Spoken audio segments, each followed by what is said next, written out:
Pwede po ba nating lingunin yung mga taong nasa paligid natin at sabihin natin, God bless you.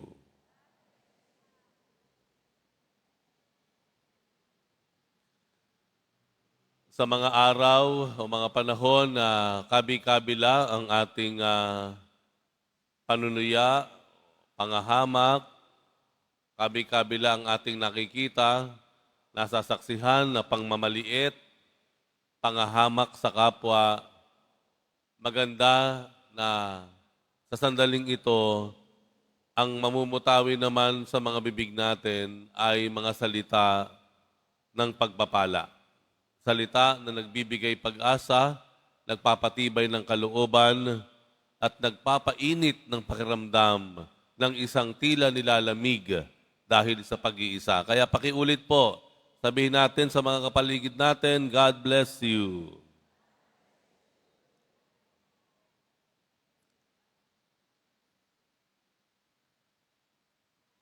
Pinasasalamatan kita, Ama, Panginoon ng langit at lupa, sapagkat inilihim mo ang mga bagay ito sa marurunong at matatalino at inihayag sa mga may kaloobang tulad ng sa bata. Ano ba meron sa marurunong at sa matatalino? Kung bakit ito ay ikinumpara sa mga bata. Sa mga bata na tinatawag dito na may kaloobang mababa o mababang kalooban. Talaga bang ang talino, ang karunungan natin na nagpapataas ng ating kalooban? Talaga bang ang talino o kaalaman nag-aangat ng ego or pride natin? Na kinailangang sabihin ng Panginoon na mas pinipili niya ang tao na hindi matalino at marunong, kundi ang tao na may mababang kalooban tulad ng sa bata. Ayan. At sa bata naman, ano ang maganda sa magiging mababang loob? Ano ang maganda sa may mababang kalooban? Okay. Hindi katulad ng matatalino at marurunong, ang may mababang kalooban ay handang matuto, handang makinig, handang sumunod. Ika nga, hindi matigas ang ulo. Kaya pansinin niyo po sa bandang huli, ano sabi ng Panginoon? Lumapit kayo sa akin, kayong lahat ng napapagal at nabibigatan, sa inyong pasanin at kayo'y pagpapahingahin ko. At pagkatapos, sinunod agad niya na maamo ako, mag-aral kayo sa akin. Pasanin ninyo ang aking pamatok at mag-aral kayo sa akin. Mag-aral, makinig, matuto kayo sa akin. Binibigyan ng halaga ng Panginoon ang kakayahan ng tao na makinig at matuto sa Diyos. Nais mong ikaw ay matulungan sa iyong dinadala sa krus na buhat-buhat mo. Ano sabi ng Panginoon? Matuto ka sa akin. Sa katunayan, hindi naman inaalis ng Diyos ang krus natin eh. Hindi naman inaalis ng Diyos. Ang sabi lang ng Diyos dito, lumapit kayong nabibigatan sa inyong pasanin at kayo'y pagpapahingahin ko. Pero hindi niya sinasabing tatanggalin ko ang krus ninyo. Maaring graphically, dala-dala pa rin natin ang krus, pero nakakaya po nating magpahinga. At sinabi pa ng Panginoon dito, to emphasize His point, ang sabi niya, magaang pasanin ninyo ang aking pamatok at mag-aral kayo sa akin. Pasanin ninyo ang aking pamatok. Pagkatapos sabihin ng Panginoon na lumapit kayo sa aking napapagal, sinabi niya, pasanin ninyo ang aking pamatok. In other words, hindi naman talaga sinabi ng Panginoon na mawawalan tayo ng problema. Hindi sinabi ng Panginoon, mawawala yung chismosa sa buhay natin, o yung nanlalait sa atin, o yung nanglalamang sa atin. Yung nanloloko sa atin, hindi yan mawawala. Ang sinabi lang ng Panginoon, mag-aral kayo sa akin. Pasanin ninyo ang aking pamatok at mag-aral kayo sa akin. Sa mga tuwid na sinasabi ng Panginoon, kailangan po nating matuto kung papaano magpasan ng krus. Kung papaano pasanin ang ating mga suliranin. Nagtitiwala ang Diyos sa ating kakayahan. Nagtitiwala ang Diyos sa ating kaalaman. Nagtitiwala ang Diyos sa ating pagtatyaga. Kaya hindi niya agad-agad tinatanggal ang krus. Ang krus ay mananatiling dala-dala natin. Kaya nga sinasabi ng ating banal na kasulatan, magtulungan kayo sa inyong daladalang krus. Magtulungan kayo o carry each other's crosses. Dahil hindi naman nawawala ang krus na iyan. Hindi nawawala. Kailangan lang nating matuto kung papaano papasanin ang krus na yan. At ito ay ang pamamaraan ng Diyos.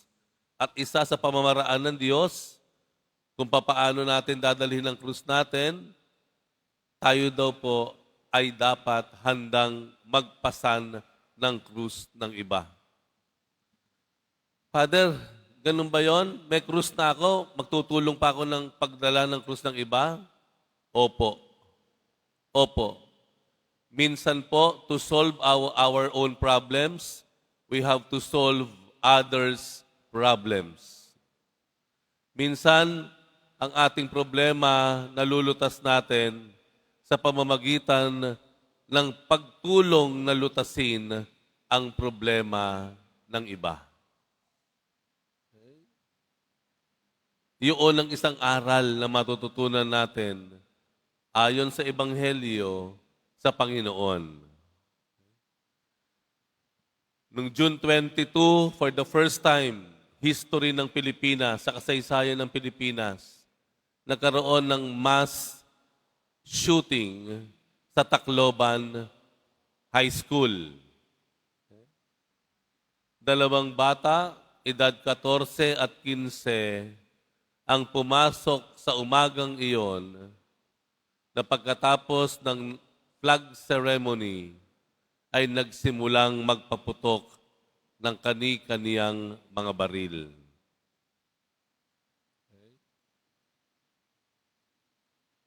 Pagkatapos ng mahigit 40 putok na narinig nung umagang iyon, ang resulta may 20 sugatan dahil sa pamamaril, may 3 namatay dahil sa pamamaril. At ang isa doon ay may pangalang Chris Lawrence Fabian. Si Chris Lawrence Fabian ay 15 anyos. At siya sa ngayon ay isang tinuturing na bayani. Dahil anong ginawa ni Chris Lawrence Fabian? Siya lamang po ang nagpigil na mabuksan ang pinto ng kanilang classroom na nagdalaman ng marami niyang kaeskwela. Habang yung bata na may baril ay nasa labas ng pinto ng silid-aralan na iyon at pilit na pumapasok, si Chris Lawrence Fabian ang humawak sa pinto na iyon para hindi mabuksan. Na kung sakali na nakapasok ang may baril na iyon, malamang sa malamang, tataas pa ang numero na ating narinig ng nasaktan at binawian ng buhay. Dangan nga lamang po sa pagpigil ni Chris Lawrence Fabian sa pagbubukas ng pinto ng kanyang silid-aralan, ang katawan niya ang sumalag doon sa putok ng baril na ginawa noong bata na nasa labas. At ito ang naging sanhi ng kanyang sariling kamatayan.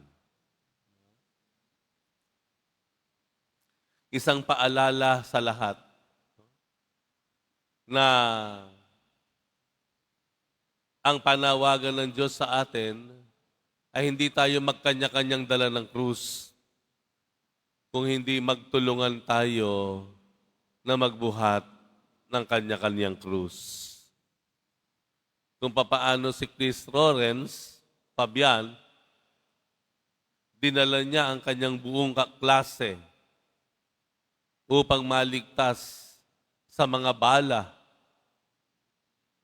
Ganon din naman tayo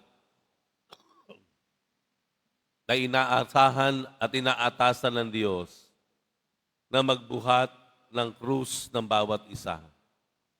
Ilayo ang bawat isa sa peligro. Tulungan ang iba para makasalba. Hindi ididiin ng iba, kundi ibabangon ng iba.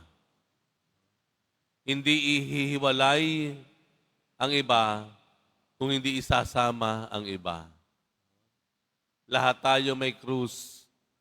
Pero kung tayo mismo magtutulungan, nagbuhat ng kanya-kanyang problema, suliranin, bigat o krus, sa mata ng Diyos, tayo ay kaniyang kalulugdan. Tayo ay makatutupad sa ating tungkulin, magiging tunay na deboto at tagasunod tayo ng Panginoon. Dalhin natin ang kanya-kanyang krus, matuto tayo sa Panginoon na nagsasabi sa atin na magtulungan kayong bumuhat ng krus ng isa't isa.